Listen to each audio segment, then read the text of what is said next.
Hi, everybody. This is Regan Sample with St. Vrain Realty in Longmont, and I am here with Sarah Morgan, the owner of Martini's Bistro.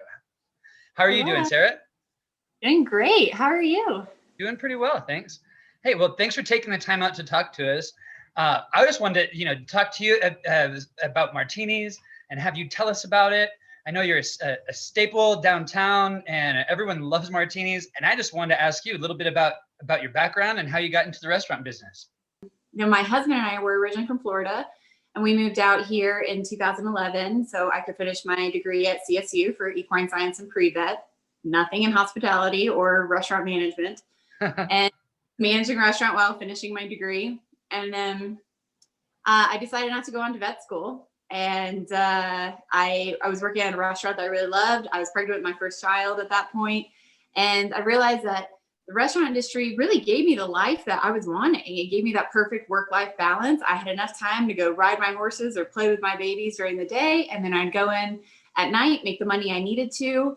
And it was just good. It always called my name. I love the speed of it. I love the team. I love the whole environment. So then, now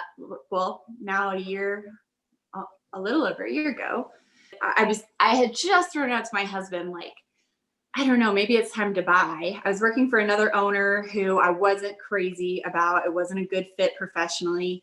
It was taking me away from my family more and more. And I started to lose the things that I love so much about the industry.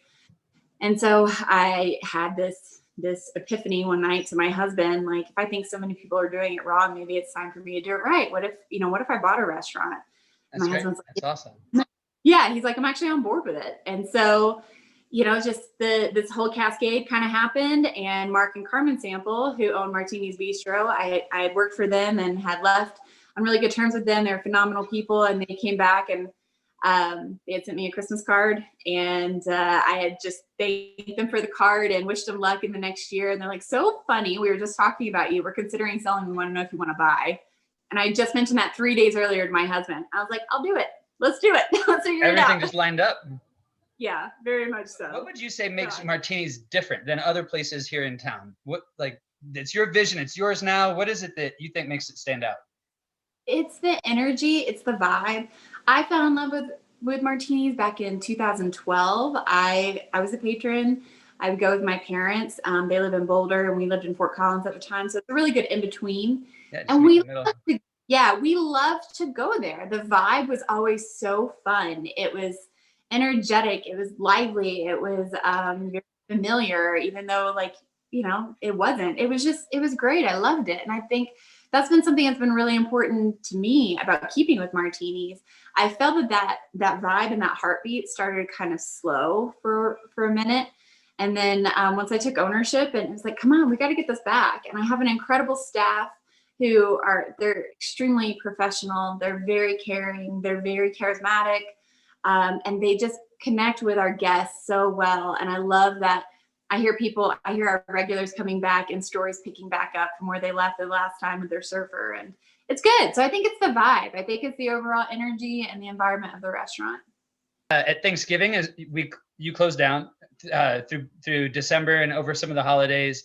And you were letting me know that February 1 is your target to reopen. And you got some stuff coming up. Do you want to tell us before we're done here what you have coming up in February, or events, or what people should be putting on their calendars? Now coming to February 1st, we're going hard on Valentine's Day. We're offering, especially since that's going to be a Sunday, we're going to be offering Friday, Saturday, and Sunday nights a price fixed menu. It's $150 for two people, and that's going to be a 4-course meal. And you'll start with a half glass of bubbles.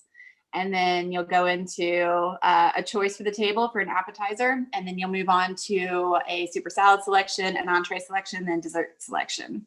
So we're going to do that, like I said, Friday, Saturday, and Sunday. And then Sunday morning, we're going to do an all-inclusive kind of family brunch. Anybody and everybody is welcome. Bring as many people as you want. We're going to do just our traditional brunch menu that we started opening up with back in October. And so we're going to roll that out and then have a few little more Valentine's Day kitschy things available also. But for those people who don't want to get babysitters for their kids, but they still want to be able to enjoy the holiday, if it gives you an opportunity to kind of meet up with somebody else and just sit and enjoy a day together, especially out on the patio for brunch, we want to make that happen. So that's going to be offered on Valentine's Day morning. So Sunday the 14th. Wow, that's awesome. That sounds great. That sounds good to me. I'll have to make a reservation to get in there. Yeah, please. Well, yeah, awesome. for sure. Well, here's to getting the word out about your reopening on the 1st, and a big push for your Valentine's, and that to get you in through Easter and to Mother's Day and into the summer where your patio can be back open and blooming and everything beautiful like that. So let's get some people in there, and everyone. So thanks for Sarah for being here, owner of Martini's Bistro, and check out their website, check out where you can make reservations, check out their menu. I know that you've done seasonal changes, and so keep an eye out, everybody, for what Martini's has coming up this spring. So thanks again, Sarah. Thanks. Bye, everybody.